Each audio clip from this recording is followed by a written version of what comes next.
నంద్యాల జిల్లా కొత్తపల్లి మండలం కొలను భారతి క్షేత్రంలో నిబంధనల ఉల్లంఘన తీవ్ర కలకలం రేపింది. ఆలయ ఈవో వైదిక కమిటీ అనుమతి లేకుండానే ముఖమండపంలో నవచండీ హోమం నిర్వహించినట్టు ఆరోపణలు వచ్చాయి. ఈ ఘటనపై దేవాదాయ శాఖ కమిషనర్ తీవ్ర ఆగ్రహం వ్యక్తం చేశారు. శ్రీశైలం ఈవో ఆదేశాల మేరకు ప్రత్యేక విచారణ కమిటీని ఏర్పాటు చేసి దర్యాప్తు ప్రారంభించారు.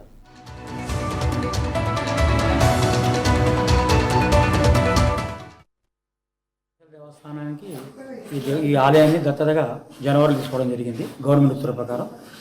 అయితే అప్పటి నుంచి కూడా దేవస్థానం మెయింటైన్ చేస్తుంది. ఏదైనా ఒక క్రమ పద్ధతిలో పూజాది కార్యక్రమాలు ఏదైనా సరే జరగాల్సిన అవసరం ఎంతైనా ఉంది. అయితే నేను 23 తారీఖున ఇక్కడ చండీ యాగం అని ఎవరో ప్రైవేట్ వ్యక్తులు వచ్చి ఎటువంటి అనుమతులు లేకుండా ఇక్కడ కార్యక్రమం నిర్వహించడం జరిగింది.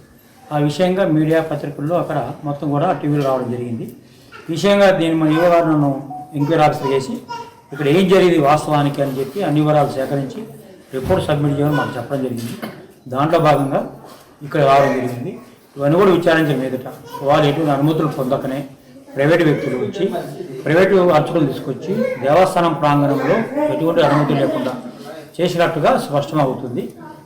కాబట్టి ఈ విషయాన్ని కూడా మేము అధికారులకు తెలియపరిచాము.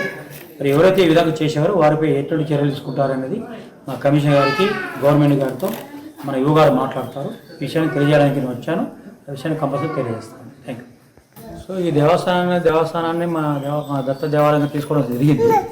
అయితే ఈ దేవస్థానాన్ని అభివృద్ధిలో భాగంగా ఏకపక్ష నిర్ణయాలు చేపడవు. ఆగమ శాస్త్ర ప్రకారం ఏదైతే చేయాలో ఏది చేయకూడదని వాళ్ళు చెప్తారు. శాస్త్ర ప్రకారం స్థపతి గారు ఆగమ శాస్త్ర పండితులు అందరూ కూర్చొని ఏ పని అయినా చేయగలిసిన పని ఇది. ఈ విషయంగా అన్ని కూడా ప్రణాళిక తయారు చేయడం జరుగుతుంది. దీని అన్ని కూడా కమిషనర్ గారికి శ్రీయుత కమిషనర్ గారి దేవాలయ శాఖ పంపడం జరిగింది.